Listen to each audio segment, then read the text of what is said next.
Hey, everybody, welcome back to the Easy Hard versus Hard podcast. I'm Bobby Shelton, and this podcast is dedicated to helping you find the work that actually matters to you. Today, I am super pleased to welcome Matt Lovitt, who's not only a friend, but someone that I've just worked out with this morning. I'm sure we'll talk about that in a little bit, but let me tell you a little bit about Matt.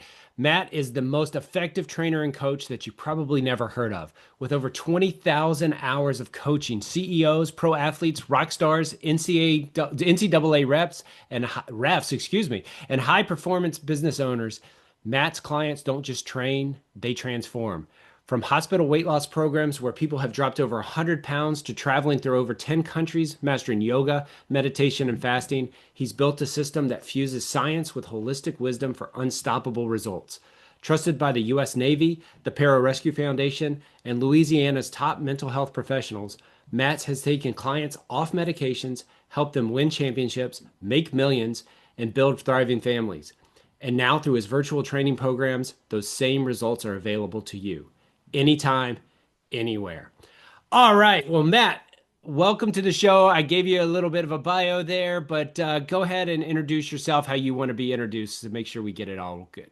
I think we got most of it there. Thanks for having me. Also, so thanks to Bobby, but thanks to ChatGPT for that excellent, concise summary of all my history there.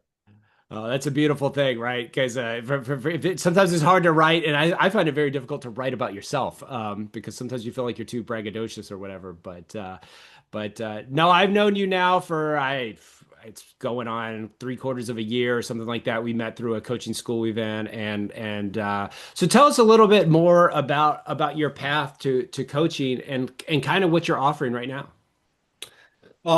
My path to coaching. You know what I'd really like to tell? I'd like to take it back if I can, because I was kind of I was very obsessed and excited and passionate about what I do at a very, very young age. And I didn't even figure out why, because I was always obsessed with like eating and dieting and like you can just have these inputs and get whatever outputs you want. Like I can look however I want to look. I can perform however I want to perform. I'm like, how did I find my passion so young and get so excited? What was going on there? And after years of like meditation and psychedelics and reflection, I realized like, wow. So when I was in my early teens, I was in an environment or I was under some conditions where I did not feel physically safe. And like I was getting beat up. I felt very threatened. I felt like I was in a lot of danger. And then all I had to do was just go work out, lift weights, get some muscles, eat some protein, get jacked up. And then at a very deep level, like people stopped messing with me and I felt safe.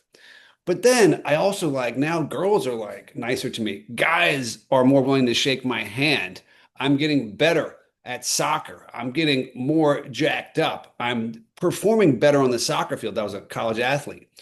And I was like, wow. So it all stemmed from like feeling safe. And my perception at that time was like, why doesn't everyone else do this? It solved all of my problems. Yeah, yeah. And that is such a good question. I was talking with someone the other day. Why don't people do it? I mean, all the science, you got stories like yours. People are familiar with my story where I dropped, 180 pounds and reclaimed my life. Why are so many people reluctant to go out there and do the work? My guess is two things. Part of it is like the standard of the environment that they were raised in.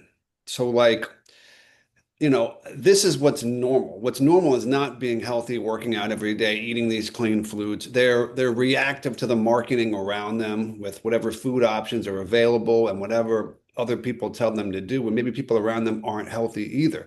So it's not a normal standard. So for them to do it, they have to step outside so far from what's normal, then they get weird and they get criticized and like people tell them, but they're just other people just projecting onto them their own shit. Yeah, yeah. It's so unfortunate because I wish we could take this society and make normal what we're talking about, fitness, good foods.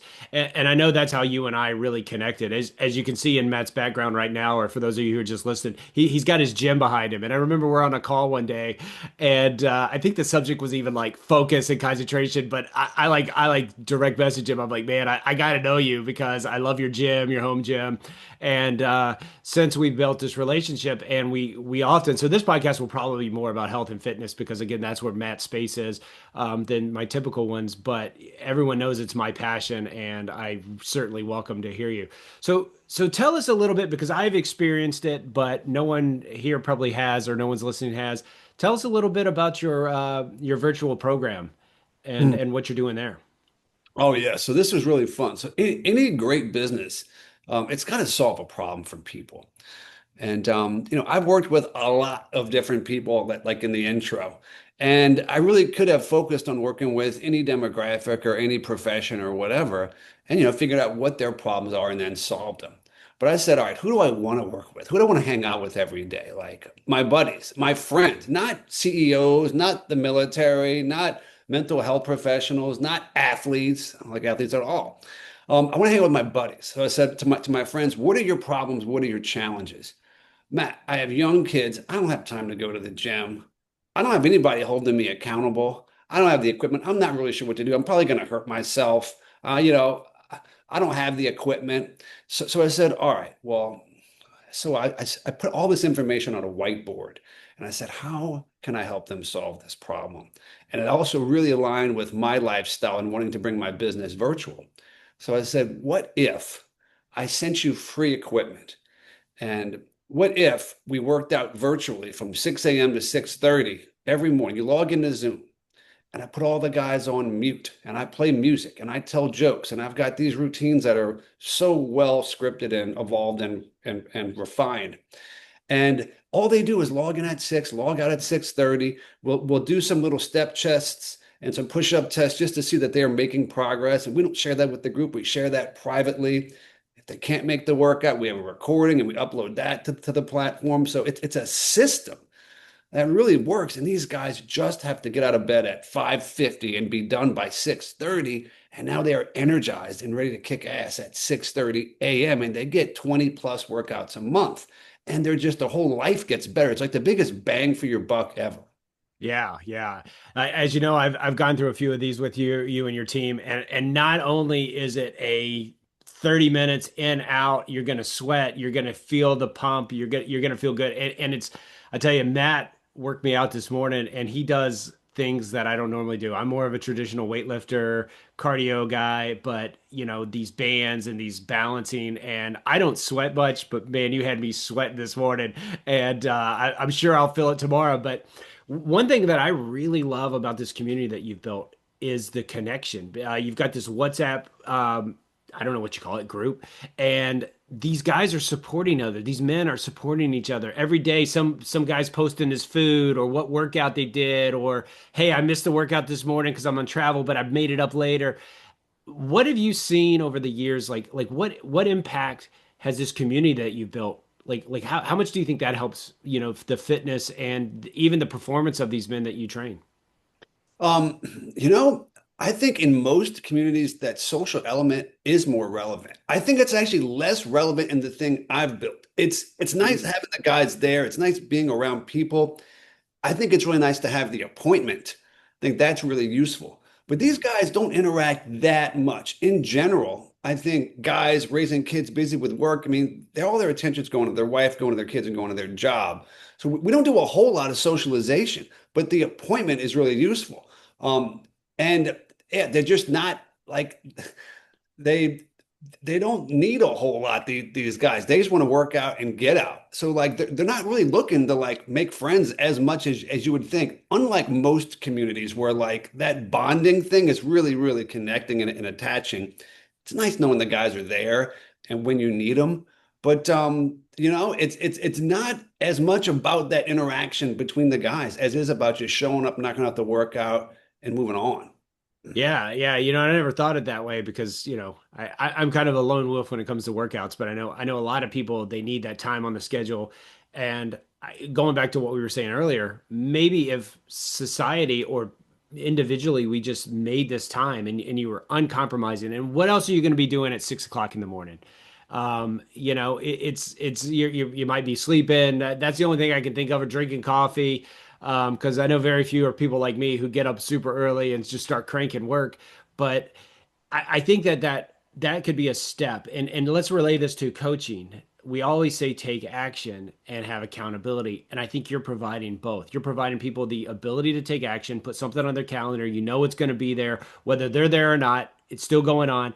And then you've got the accountability because even though it's not a community, as you say, people recognize when they're not on there. And I've never seen any smack talking on this app, but I'm sure on the side, some guys are like, "Hey, Bobby, I haven't seen you on the workouts for 5 or 6 days. What's going on?" You know. But so how do you think that relates into the whole coaching and just self improvement in general? Well, the accountability, it needs to be there. And with guys, originally I thought, women like to support each other more. Men like to challenge each other more. And while that dynamic exists, I don't challenge these guys to do much other than really just show up because I know there's a lot going on that I might not know about and things can be hard. But the accountability, if they don't show up, I'm not putting them on blast, but I will text them and it doesn't take much. Just a little nudge. Hey man, how's it going over there? Hey, how you doing? Hadn't seen you in a while. You actually missed two workouts in a row. And if you miss something once, it's a miss, it's a mistake. If you miss it twice, you're starting a new pattern of behavior. So it's just that nudge. It's just knowing I'm there. And guys don't want to be pressed on too hard, but they do want to be challenged. You always got to be really careful with that. Yeah, yeah, yeah. I think that's a deterrent. I mean, I've said this before on this podcast and some of the writings I do. So many people compare themselves if they want to get in shape, they compare themselves to a professional athlete. Let's say it's LeBron James or Michael Jordan back in the day. And that ideal is too overwhelming, right? Because those gentlemen that we just said, they're in it because they have to be, right? They have to be focused because their livelihood and everything's dependent on it. But if I, when I was 356 pounds, if I would have said, "Hey, I want to be like Michael Jordan," I would have been easily frustrated because I would have been working too hard. I probably didn't have that drive. So just that little bump, and you and I talked earlier this morning about just a 30-minute workout. You don't need to go and work out 2, 3 hours a day. There are days that maybe you want to, and maybe your body's craving it, but you can get. I like to run this one program. It's called Maps 15 from these guys at Mind Pump Media. Not to promote them over yours because I like what you're doing too. But they have a 15-minute program, and you get in and out. And if you're let's say you're busy with work or you got a lot of stress on your plate, or in your case dealing with families and kids, all of us have 15 minutes. All of us have 5 minutes, whatever it is. Have you found like over the time that you've been running this that having this 30-minute program has evolved for some of these gentlemen and they now, they've taken it to greater heights, or do most of them stay in that 30-minute because it fits their lifestyle? I don't have children, so I can't really relate. So explain that one to me. Most of them simply don't have time. Mm. But what I'm looking at with the formula, because it's a very dosed out formula with all the muscle groups, with all the different types of training, the mobility, the flexibility, the high intensity cardio training. It's all dosed out very specifically. We do yoga one day a week. That's just half an hour. And that's to get the stress out of their body because they're so tense. But what I recommend is I'm attacking their muscle groups. I'm doing everything intense. I'm flipping all the switches, all the stress adaptation responses, different muscle groups, different heart rates, volume of total exercise, volume of heart rate for so many minutes a week. I'm doing all the stuff that needs to get done that's intense and simple and safe. Intense, simple, and safe, I think, are the three biggest things.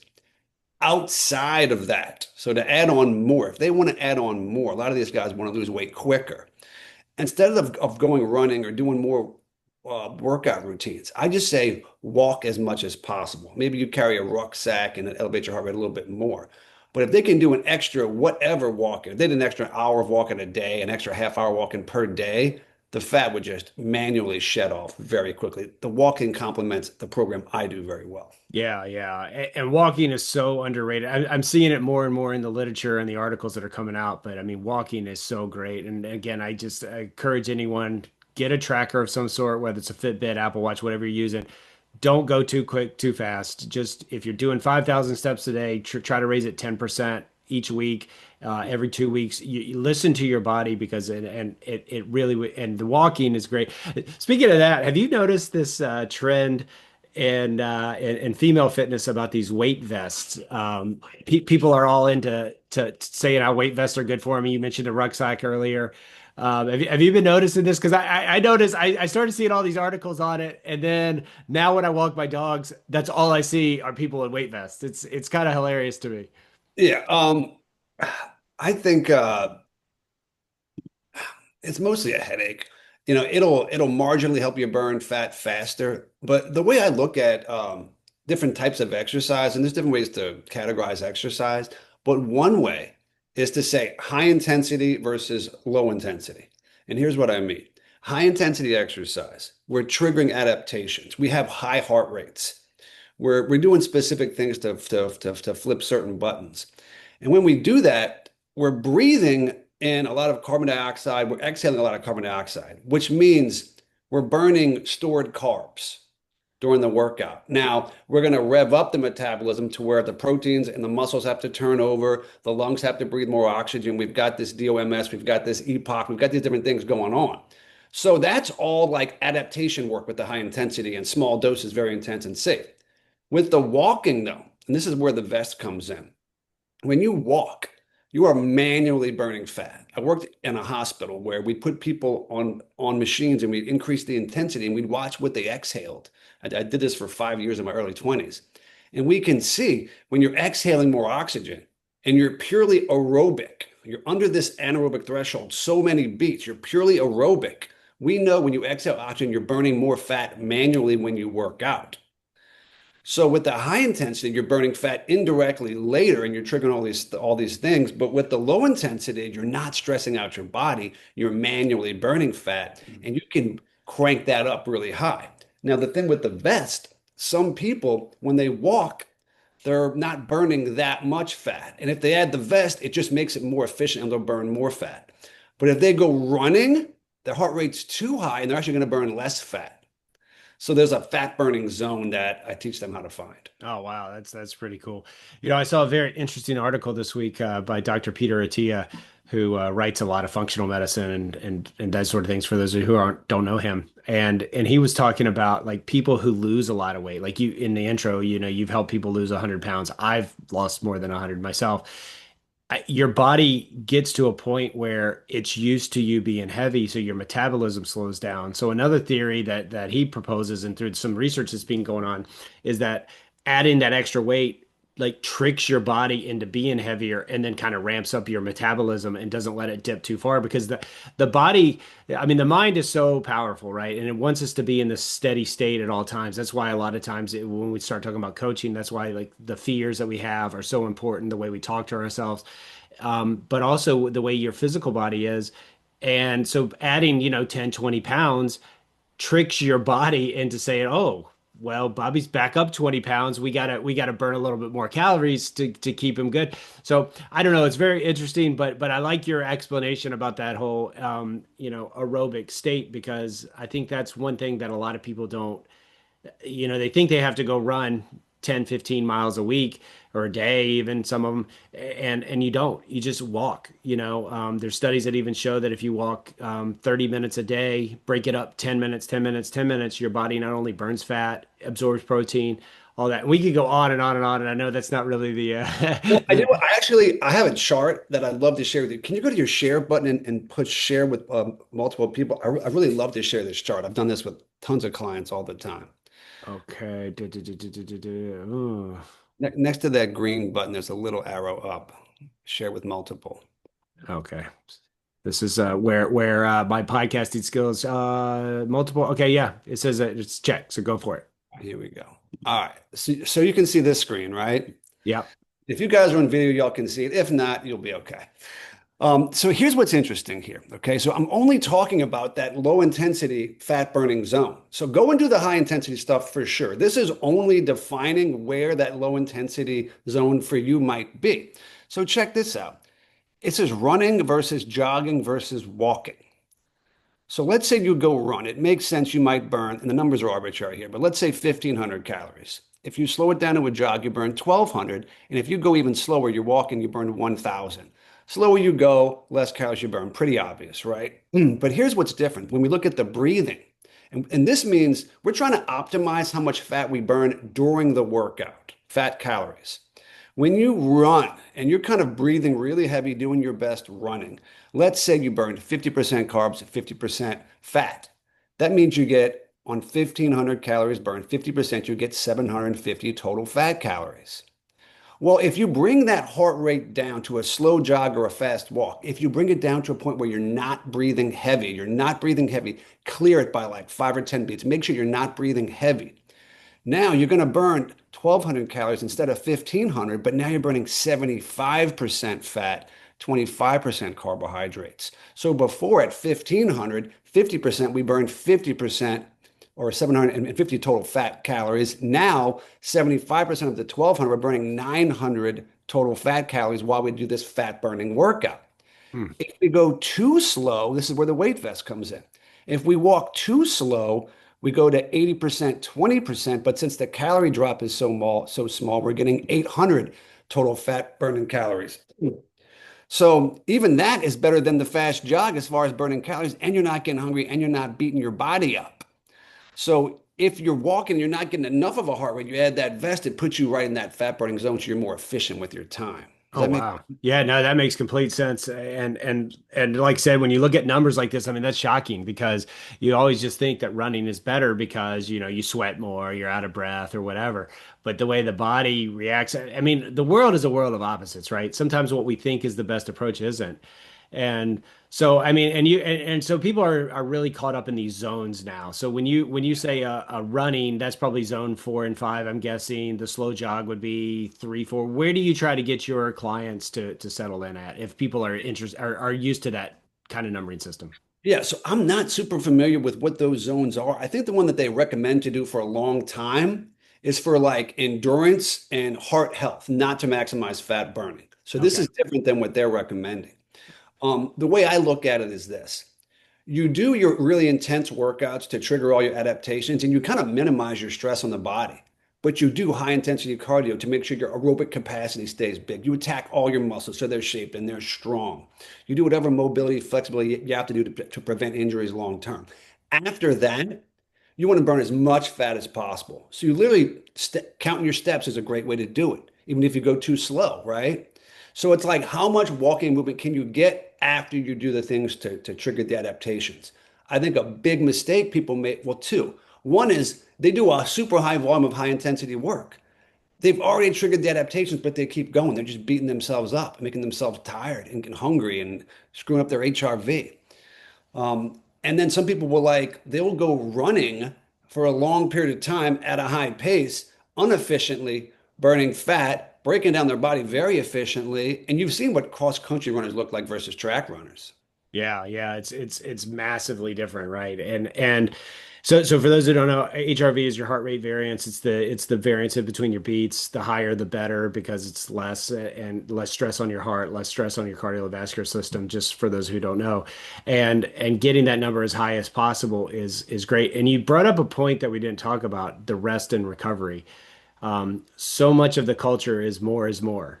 But sometimes when you're working out, you want to find the least amount you can do with the maximal effort, and that includes rest. So that's why I really like your system of the 30 minutes because for most people, you get in, get out, and then you have 24 and a half hours to recover. Whereas if you go for a 2 or 3, 5 hour, 10-hour jog or whatever, you're going to have less time to recover. And if you do that the next day, how much do you think that plays into the way you program and the way the results that you've seen in others?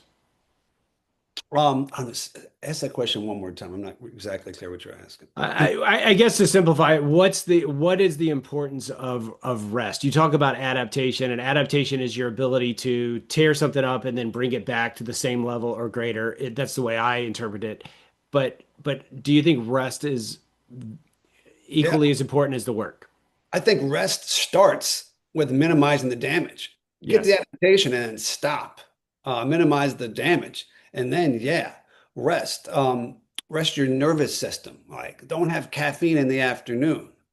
Get quality sleep, deep sleep, consistent sleep times. Get those recoveries. And there's HRV. We did actually did a guest talk one day for PCU just on HRV. And I have this image, I might be able to pull it up, of a stress funnel. And you've got chemical, physical, and emotional stresses that can enter your body, and identifying those people, those substances, those activities, those work problems, whatever is creating tension inside your nervous system to stress you out. How do we minimize those? And then get great sleep, get good hydration, get enough protein. That's the physical stress that you can recover from. Yeah, yeah. Stress is such a word that, everyone just thinks of it as negative, but like some stress in your body is good. And that whole adaptation, if you can take your stress up and bring it down as quick as possible, or at least back to the normal levels, then your body adapts, using the word adaptation, to stress later in your life. And I think one of the biggest things is that what you do physically helps you mentally, spiritually, emotionally, your relationships, everything, because it allows your body to get appropriate stress and then adapt when you're with humans and your the way you interact with others. I know you agree with it. Um, Mhm. Yeah. So actually, I wanted to show you the actual stress funnel that I was mentioning. If you're watching the video, y'all can see this. So where does stress come from? It comes from chemical, physical, emotional stress, mental stress. And this is a funnel that I made for a presentation. Cannot recommend Performance Coach University enough, by the way. But here's the stress funnel: alcohol, work-related stress, too much caffeine or other stimulants, a lot of nicotine out there, a lot of amphetamines, Adderalls out there, afternoon stimulants, inflammatory foods, fried food, bread, too high of sugar. Eating late at night will disrupt your nervous system's ability to come down and really get deep sleep. Not exercising makes you not resilient. And I get better HRV numbers on high intensity interval days when I really push the nervous system to where like it submits when I go to sleep.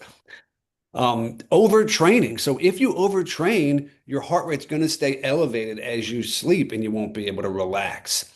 Physical pain, if you're injured, if you've got a pain signal going through your nervous system, all of this keeps your nervous system in more of a sympathetic, higher heart rate state and a less relaxed state.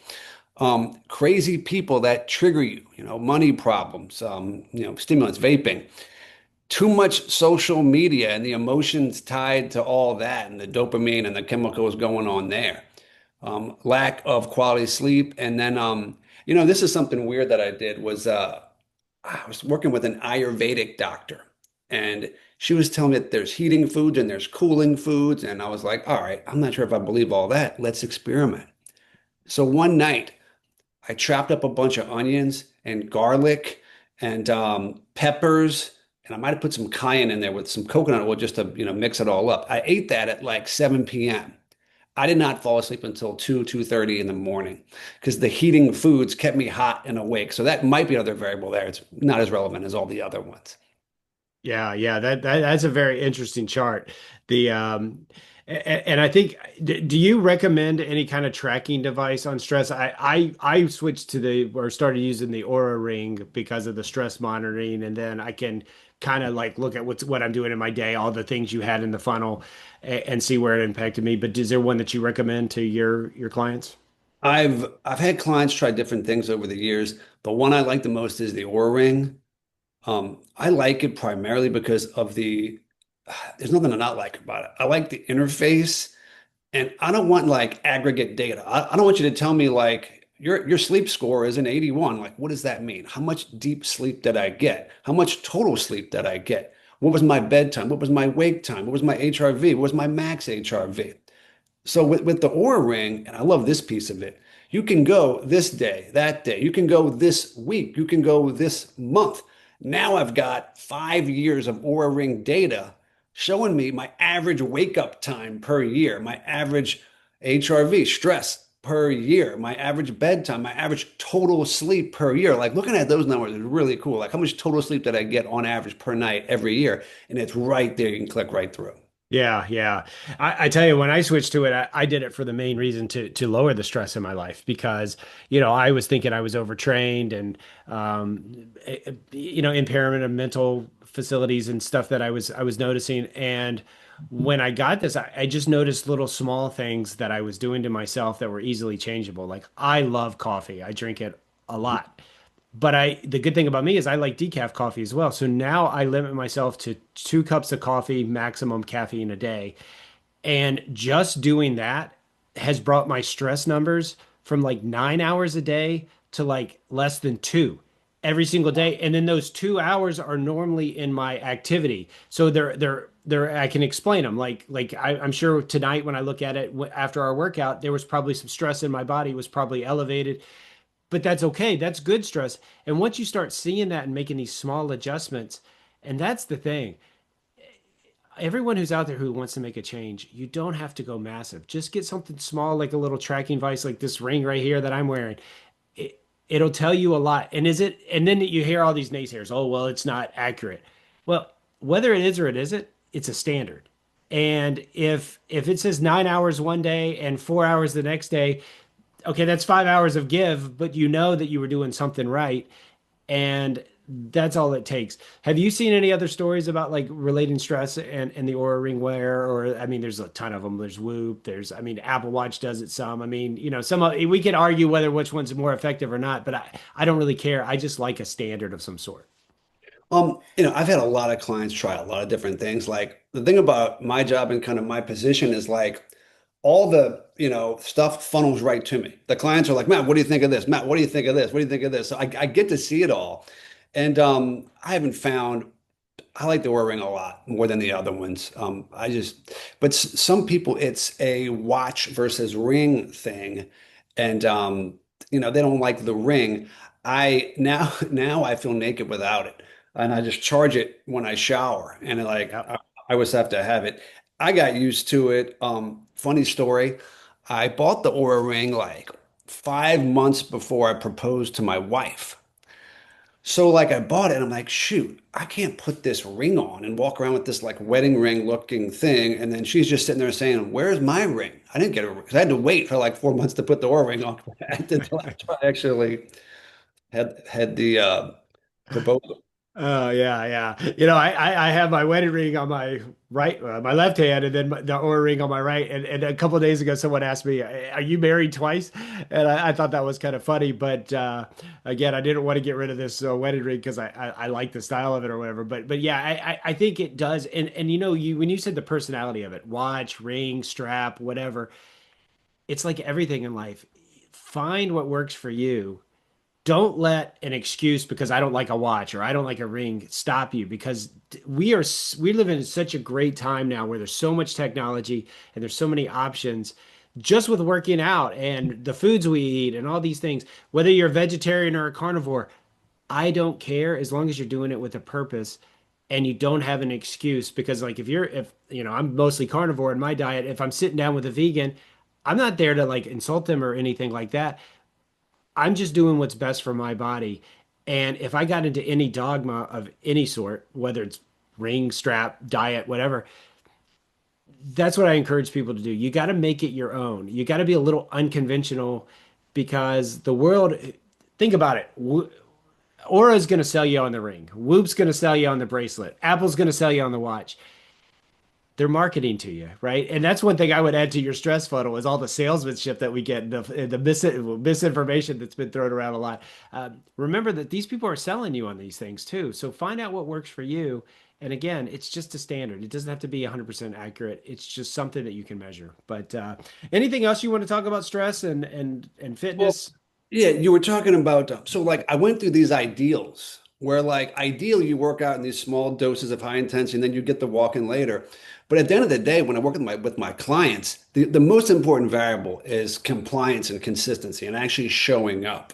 So like if my workout system or whatever is too complicated or it doesn't fit your lifestyle for whatever reason, I mean, I think it's great for everybody. It really does fit well.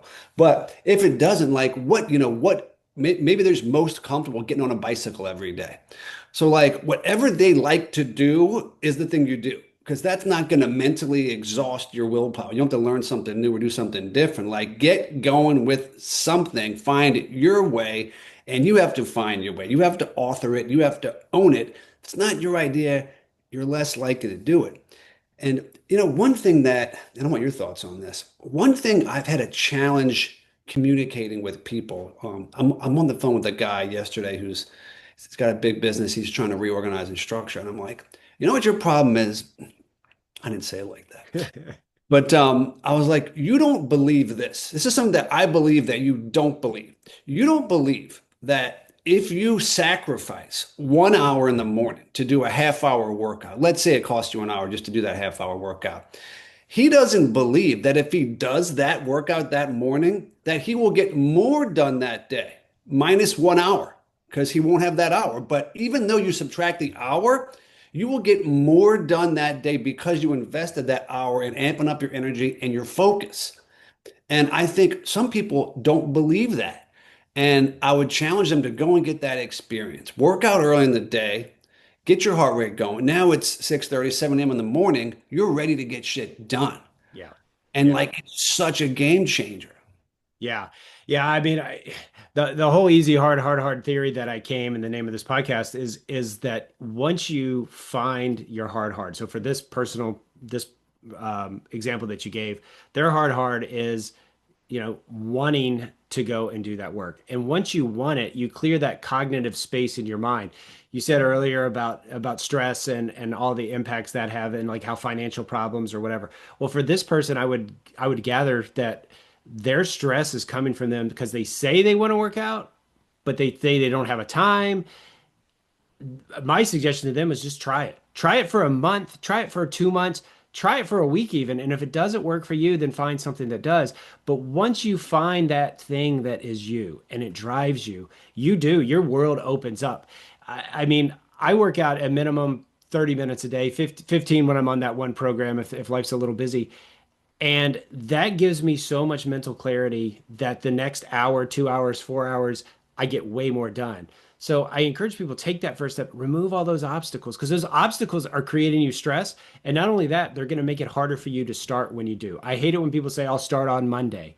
Why not today? At the very least tomorrow. Like if you tell me it's at 10 p.m. and you say, I'm going to start working out, maybe do it tomorrow because as you know, working out close to bed can ramp up your metabolism, make it harder to sleep. But stop putting these obstacles in your way and stop making excuses. Like so many excuses in the world keep people from action. And so I don't know if that answers what you wanted to hear from me, but that's my belief. I've said this so many times. If I could bottle it, give you a pill, and you could feel the results of exercise, everybody would be doing it. But I Yeah. can't. You've got to go out there and do a little bit of work. Find what works for you. Well, there's the excuse they give, and then there's like what's really going on.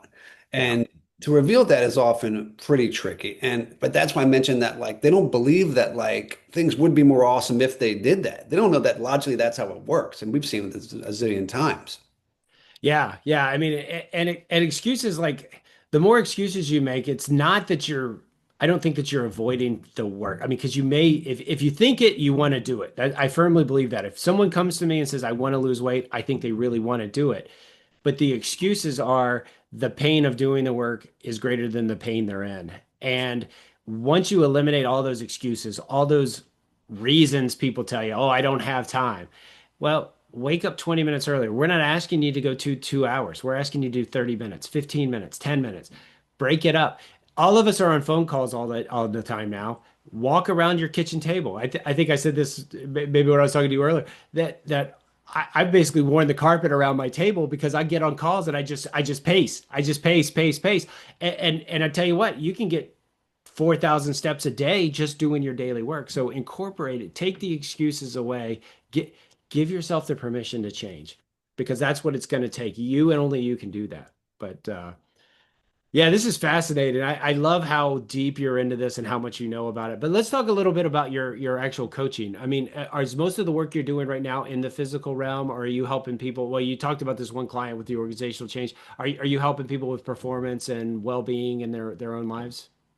Yeah, a lot of people find me because I'm like the health expert. But once we get into just the coaching where it's one-on-one. So when guys join my morning program, so I work with people in three different ways. I've got that morning group. That's the most cost-effective way. For the first 3 to 6 months, I do half an hour. We have a conversation and we make sure they know what they're doing. The questions are answered, the diet questions, the sleep, all the little things that they need to kind of just shift and get their body into these routines and these habits, help them out with that. So there's that coaching. So I do that. That's the first thing. The second thing is I train people one-on-one.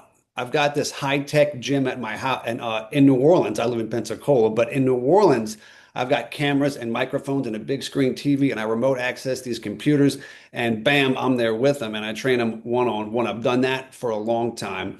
So those are just workouts where I actually get to work with older people, and they teach me stuff. So that's really cool. And then the third thing is like the Performance Coach University, like the stuff that we learn there, how to coach people on that and getting really specific and crystal clear about their goal, finding the motivation, using the accountability, which metrics are we going to track, and what about our beliefs and our values that we have to shift to become a different person. And a lot of times it's the identity that needs to shift. Yeah, yeah, yeah. Going back to the working out, if you see yourself as someone who hasn't worked out, stop. Say, I'm a person who now is going to work out. And just that mental shift in the way you positively talk to yourself changes everything. For a long time, I didn't believe it, but I've studied this concept called self-leadership theory for a long time, and that's one of the components. What did Henry Ford say? If you say you can or you say you can't, you're right.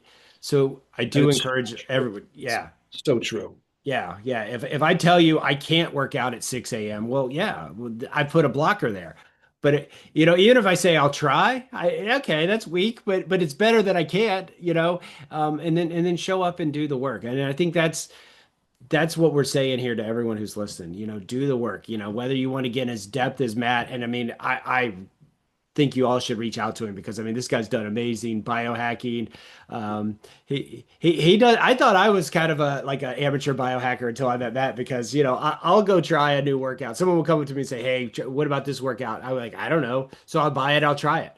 And then I can tell them what I thought about it based on but again, that's what I believe and that's my level. It may be the greatest thing in the world for you too. So take everything with a grain of salt. But yeah, so you're doing all these things. Tell everyone where they can get in touch with you. I mean, we'll put it in the show notes, but if they're not going to read those, where can they find you and learn more about what you're offering? Well, the website, you'll be able to contact me there, lovittlife.com, Lovitt life.com. There's my Instagram is pretty popping. I think that's just Matt Lovitt, Mattlovitt. And I'm on LinkedIn. I got a pretty good YouTube that rolls out, but you'll get most of the content probably through Instagram. And then the information's on the website. Yeah, yeah, and you also have a podcast, so plug that too. So I mean, I Oh, know it's on YouTube, but plug that and Spotify, I think too, right? yeah, the morning program is called The War on Dad Bods. Yeah, yeah, I love that. The war on dad bods. It's. Oh man, what a great and it's a good podcast and I can even say in the near future I might even be on it, so you might get to hear more of me if you like my but now is there anything else you want to talk about or wrap up before I get into my Yeah, I did want to share one story about kind of my easy hard versus my hard hard. you stole my question, but all right, let me do it. Just all the guests feel equal.